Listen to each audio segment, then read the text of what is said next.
KMS news, आपलं कराड, आपला आवाज. नमस्कार, मी प्रगत देसाई. आपण पाहत आहात केएमएस न्यूज. कोरोनामुळे अनेकांचे रोजगार जात असताना मात्र Eagle Institute of Fire and Safety मॅनेजमेंटने रोजगाराच्या अनेक संधी उपलब्ध करून दिल्या आहेत. त्या कोणत्या आणि कशा प्रकारच्या आहेत ते पाहूयात. ईगल इन्स्टिट्यूटचे संस्थापक रितेश सावंत यांच्यासोबत केलेली खास बातचीत. नमस्कार, मी हरुण मुलाने आणि केएमएस चॅनलमध्ये आपल्या सर्वांचं स्वागत. कोरोनाच्या या कठीण काळामध्ये अनेक लोकांचे रोजगार गेलेले आहेत, अनेक लोक बेरोजगार झालेले आहेत. मात्र अशाही रोजगाराच्या काही संधी आहेत त्या आपल्याला माहिती नाही आणि यासाठी आपल्याबरोबर आज चर्चा करण्यासाठी या ठिकाणी उपलब्ध आहेत Eagle Institute of Fire and Safety मॅनेजमेंटचे संस्थापक रितेश सावंत सर. सावंत सर, आपलं या ठिकाणी मनापासून स्वागत. मला हे विचारायचं की अनेक जॉबच्या संधी आहेत मात्र लोकांना माहिती नसतं. लोक ज्या परंपरेनुसार चालत तिकडेच वळतात. मात्र अशाही काही अनेक संधी आहेत आणि त्या तुमच्या ईगल इन्स्टिट्यूटच्या मार्फत तुम्ही देण्याचा प्रयत्न केलेला आहे गेल्या वर्षभर आणि अजूनही तुम्ही देत आहात. तर मला हे विचारायचं आहे की eagle Institute of Fire and Safety management हे जे आपलं आहे ते चालू करण्यामागे नेमका उद्देश काय होता? जर आपण आताची सद्यस्थिती पाहिली तर परंपरागत शिक्षण पद्धती बरोबर ही खूप दिवसापासून आपण आता विद्यार्थ्यांमध्ये रुढवतोय. बरोबर. म्हणजे जर आपण बघितलं तर एखादा विद्यार्थी 10वी पास झाला, 10th पास झाला की आपल्याला 3 स्ट्रीम माहित असतात. म्हणजे एकतर आपण तो आर्ट्स साईडला जाईल, एकतर कॉमर्स साईडला जाईल किंवा सायन्स साईडला जाईल. बरोबर. आर्ट्स साईडला गेला त्याच्यानंतर तो 11th-12th करतो, नंतर ग्रॅज्युएशन करतो, मग त्याच्यानंतर त्याच्या जॉब ऑपॉर्च्युनिटी येतात की तो MBA करेल किंवा एखाद्या गव्हर्नमेंट सेक्टर मध्ये जाईल, राज्यसेवाच्या एक्झाम्स देईल आणि चांगल्या जॉबवर राहील. जर आपण कॉमर्स स्ट्रीमचा विचार केला तर कॉमर्स स्ट्रीम मध्ये आपण 11th-12th केल्यानंतर तो काहीतरी अकाउंटिंगचे जे काय आहेत बँकिंग क्षेत्रामध्ये तो आपलं करिअर करू शकतो किंवा CA ह्या मोठ्या मोठ्या पोस्टला जाऊ शकतो. तसंच सायन्सचा आहे तो डॉक्टर होईल, इंजिनियर होईल किंवा आणि काही आहेत सायंटिस्ट फील्ड आहेत याच्यामध्ये तो इम्प्लांट होईल. पण जर सद्यस्थिती पाहिली तर 15 ते 20% ऑफ स्टुडंट्स हेच फक्त या फील्ड पर्यंत पोहोचू शकतात, ह्या शेवटच्या अचिव्हमेंट पर्यंत पोहोचू शकतात. जे 75 to 80% स्टुडंट आहेत ते काही तांत्रिक अडचणीमुळे म्हणा किंवा वैयक्तिक अडचणीमुळे म्हणा हे आपलं शिक्षण पूर्ण करत नाहीत, म्हणजे त्यांच्या गोल पर्यंत पोहोचू शकत नाहीत. मग काय होतं की हा परंपरागत शिक्षण पद्धतीचा पगडा घेऊन ते जेव्हा मार्केटमध्ये उतरतात तेव्हा त्यांना जॉब ऑपॉर्च्युनिटी फार कमी दिसायला लागतात. फार कमी जॉब ऑपॉर्च्युनिटी दिसायला लागतात. असतात तर खूप, पण त्यांना दिसताना त्या कमी दिसतात. मग व्यावसायिक शिक्षण किंवा कौशल्य विकास जी आपण पद्धती आता अवलंबतोय, जे आता गव्हर्नमेंट सुद्धा नवीन शिक्षण पद्धतीमध्ये देत आहे 9वी पासून, तर याचा उपयोग असा होतो की यातून विद्यार्थी डेव्हलप होऊन एक कॉर्पोरेट क्षेत्रामध्ये जाण्यासाठी एक त्याला वाट मिळते, एक दरवाजा मिळतो. तो तिथे गेल्यानंतर अचिव्हमेंट करणारच आहे, पण तिथं जाण्यासाठीचा जो सुरुवातीचा काळ आहे त्यासाठी डेव्हलप करण्यासाठी आम्ही हे Eagle Institute of Fire Engineering and Safety management चालू करण्याचा विचार केला. सर, मला सांगा की फायर आणि सेफ्टी हेच फील्ड आहे का आणि या फील्डचं महत्व आज नेमकं काय आहे? Fire and safety is a very basic need of everybody. आता जर आपण देशाच्या पद्धतीने विचार करायचा झाला तर आपलं India is a very emerging country. आता आपला इंडिया खूप विकसित होत आहे. खूप सारे बाहेरचे जे औद्योगिक क्षेत्र आहेत किंवा मोठ्या मोठ्या कंपनीज आहेत त्या इंडियामध्ये येऊ लागलेल्या आहेत. आणि इथं काम करताना किंवा ज्या काही नॅचरल डिझास्टर असतात याला फेस करताना आपल्याला सेफ्टी ही कन्सेप्ट फार प्रॉम्प्टली घ्यावी लागते. कारण एखाद्या ठिकाणी एखादा इन्सिडेंट झाला तर तिथं सर्वात महत्वाचं होतं ते म्हणजे प्रॉपर्टी डॅमेज बरोबरच तिथं काही काळ काम थांबल्यानं प्रोडक्शन लॉस ही एक फार मोठी धोका असतो. आणि याच्यापेक्षा पुढे जाऊन ती म्हणजे फॅटिलिटी, म्हणजे एखादी जीवितहानी होणे. या सगळ्यांमुळं एकतर कंपनीच्या प्रोडक्शनवर प्रॉब्लेम येतो किंवा एखाद्या व्यक्तीच्या जीवालाही धोका असतो. यांना प्रिपेअर करण्यासाठी, यांना सेव्ह करण्यासाठी किंवा यांना योग्य मार्गाने काम पूर्ण राहण्यासाठी गव्हर्नमेंटने काही निर्देश आपण दिलेले असतात. ज्या स्मॉल स्केल इंडस्ट्रीज आहेत किंवा मोठ्या इंडस्ट्रीज आहेत यांना. आणि याच्यासाठी जी कामं बघणारी लोक असतात त्यांना आपण सेफ्टी सुपरवायझर किंवा फायर टेक्निशियन और फायरमन असं म्हणतो. आणि या ज्या जॉब ऑपॉर्च्युनिटीज बाहेरच्या देशात भरपूर वर्ष झालं आहेत, पण आपल्या इंडियामध्ये याचं नॉलेज नाही, आपल्या भारतामध्ये याचं नॉलेज नाही. विद्यार्थ्याला परंपरागत शिक्षण पद्धती सोडून हे कोर्सेस असतात हेच मुळात माहित नाही. आणि त्याच्या ऑपॉर्च्युनिटी किती आहे.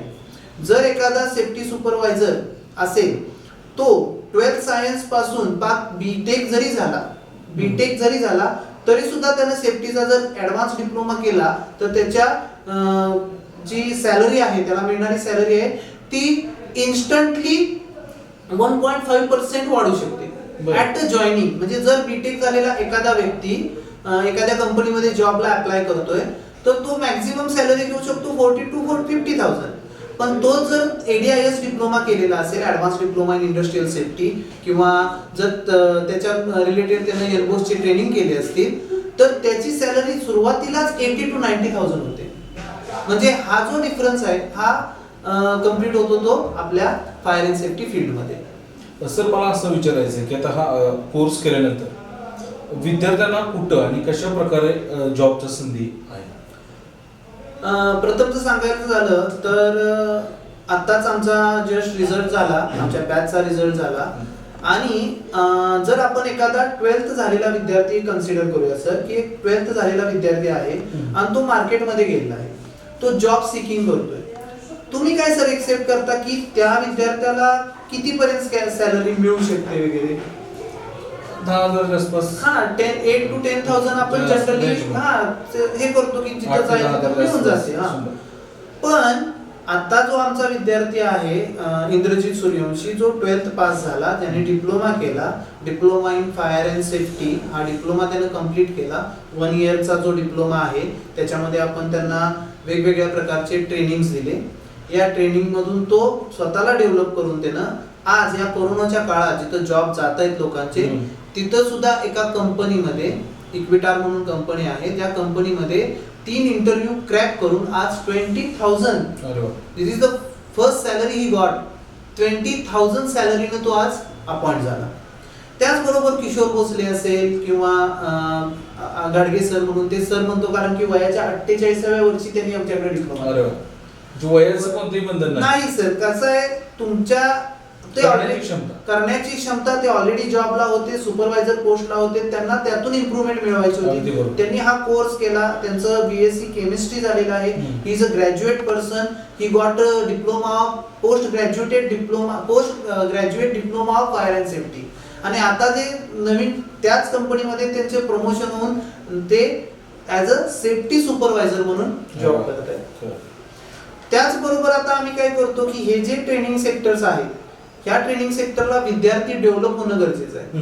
म्हणून आम्ही काय करतो की विद्यार्थ्यांना सेफ्टीचं नॉलेज येण्यासाठी आम्ही वेळच्या वेळी सामाजिक कार्यांमध्ये त्यांना प्रवृत्त करतो. जसंच आपला रोड सेफ्टी वीक असतो, रोड सेफ्टी वीकच्या वेळी लोकांचं जर एखादा ऍक्सिडेंट झाला तर त्याला फर्स्ट एड देण्याचं नॉलेज नसतं लोकांना. आणि या कोर्समध्ये हे फर्स्ट एड देण्याचं नॉलेज विद्यार्थ्यांना मिळतं आणि ते पुढे देऊ शकतात. आणि याचा फायदा झाला की आम्ही पूर्ण रोड सेफ्टी डे निमित्त सगळे जे आपले कराडचे जे ट्रॅफिक कर्मचारी आहेत, जे दिवस रात्र आपल्यासाठी काम करतात, त्यांचा आम्ही सन्मान केला. आणि सर्व लोकांना आपण पुष्पगुच्छ देऊन आणि थोडेसे सेफ्टीच्या टिप्स देण्याचं काम त्या दिवशी आम्ही केलं. सर आता तुम्ही सांगितलं की अनेक ठिकाणी म्हणजे अगदी गव्हर्नमेंट पासून ते खाजगी कंपन्यांपर्यंत, अगदी मॉल असेल इथपासून अनेक अशा जॉबच्या संधी या माध्यमातून निर्माण झालेल्या आहेत. तर मला असं विचारायचं की या कोर्सचा कालावधी किती असतो आणि यासाठी शैक्षणिक पात्रता काय असेल. कालावधी हा वेगवेगळ्या मॉड्यूलसाठी वेगवेगळा आहे. कसा आहे, फायर अँड सेफ्टीचा डिप्लोमा हा जनरली 1 इयरचा असतो. ओके, जो आपण घेतो तो आपल्या इन्स्टिट्यूटमध्ये जो असतो तो 1 इयर्स डिप्लोमा आहे. त्याचबरोबर नुसत्या फायरचं जर आपण ट्रेनिंग घ्यायचं म्हटलं, जर वेगवेगळ्या इन्स्टिट्यूटचं आहे, आपलं गव्हर्नमेंट, महाराष्ट्र गव्हर्नमेंट सुद्धा कॅरी करतं सांताक्रूज मध्ये, ते 6 महिन्याचा तो डिप्लोमा कालावधी असतो की 6 महिन्याचा तो कोर्स असतो. तो 6 महिन्याचा कोर्स केल्यानंतर तुम्ही फायरमन म्हणून अचीव्ह होता. तसंच सेफ्टीमध्ये सुद्धा 6 महिन्याचा डिप्लोमा आहे. आणि जेव्हा आपण दोन्हीचा कंबाईन विचार करतो, जेव्हा फायर अँड सेफ्टी ही दोन्ही फील्ड आपण एकत्र करतो, तेव्हा जे कोर्सेस डिझाईन झालेले आहेत, for example diploma in fire and safety, diploma in disaster and management, diploma in industrial hygiene, हे जे ॲडव्हान्स कोर्सेस आहेत, advance diploma in industrial safety, हे जे ॲडव्हान्स कोर्सेस आहेत हे सगळे 1 इयरच्या कालावधीचे असतात. आता याच्यासाठी शिक्षण पात्रता म्हटला तर आपण जो diploma in fire and safety हा बेसिक कोर्स आहे, ज्याच्यामुळे विद्यार्थ्याला या फील्डला जाण्याचा एक मार्ग मिळतो. तो जो कोर्स आहे त्याचा मिनिमम क्रायटेरिया आहे 10th पास. 10वी पास विद्यार्थी याच्यासाठी कॅपेबल आहे. याच्यानंतर आपण असं म्हणू शकतो की सर हा 12वी झाला असेल, कोणत्या स्ट्रीमचा असेल, तर कोणत्याही स्ट्रीमचा 12th सायन्स किंवा 12th झालेला विद्यार्थी, 12th सायन्स असेल, 12th आर्ट असेल किंवा 12th कॉमर्स असेल, तोही या डिप्लोमाला ऍडमिशन घेऊ शकतो. त्याच्यानंतर पुढे जाऊन एखादा विद्यार्थी ग्रॅज्युएट आहे, तो कोणत्याही स्ट्रीमचा ग्रॅज्युएट आहे, तर तो post graduated diploma in fire and safety करू शकतो. त्याच्यामुळे फायदा काय होतो की तुम्ही जेव्हा एखाद्या कंपनीचा अप्रोच होता तेव्हा तुमचा ग्रॅज्युएशन झालेला आहे हा इन्फ्लुएन्स तुमच्या मागे असतो आणि तुम्हाला प्लेसमेंटसाठी मदत होते. जर एखादा विद्यार्थी 3 इयर्स डिप्लोमा झालेला आहे, बीई झालेला आहे, बीटेक झालेला आहे, तर या लोकांसाठी जो डिप्लोमा आहे तो डिप्लोमा इन इंडस्ट्रियल सेफ्टी हा खूप महत्वाचा डिप्लोमा आहे त्यांच्यासाठी. त्याचबरोबर जर एखादा विद्यार्थी ग्रॅज्युएट असेल, बीई असेल किंवा बीटेक असेल, तर advance diploma in industrial safety हा इमर्जिंग कोर्स आहे, जो खूप मार्केटमध्ये तुम्हाला खूप कंपन्यांमध्ये त्यांचे जे पर्सन्स आहेत त्याची रिक्वायरमेंट असते. आणि याचा जो कार्यकाल आहे तो 1 वर्षाचा असतो, ज्याच्यामध्ये तुम्हाला 7 पेपरचं आम्ही टीचिंग प्रोव्हाइड करतो, जे वेगवेगळे 3 फायरचे सब्जेक्ट असतात, 3 सेफ्टीचे असतात आणि 1 फर्स्ट एडचा असतो. त्याचबरोबर आपल्याला हा जो कोर्स आहे हा व्यावसायिक असल्यामुळे ट्रेनिंग फार देणं गरजेचं आहे. तर आपल्या इथे कशी पद्धत आहे की आपण त्यांना दर 15 दिवसांनी एक वर्कशॉप अरेंज करतो की जिथं त्या फील्डचा कोणीतरी एक्सपर्ट येतो आणि तो त्या विद्यार्थ्यांना गायडन्स करतो. जे 15 दिवस आपलं टीचिंग झालंय त्याच्यावर एक प्रॅक्टिकल सेमिनार वर्कशॉप आपण अरेंज करतो. त्याचबरोबर आपलं 1 महिन्याचं ट्रेनिंग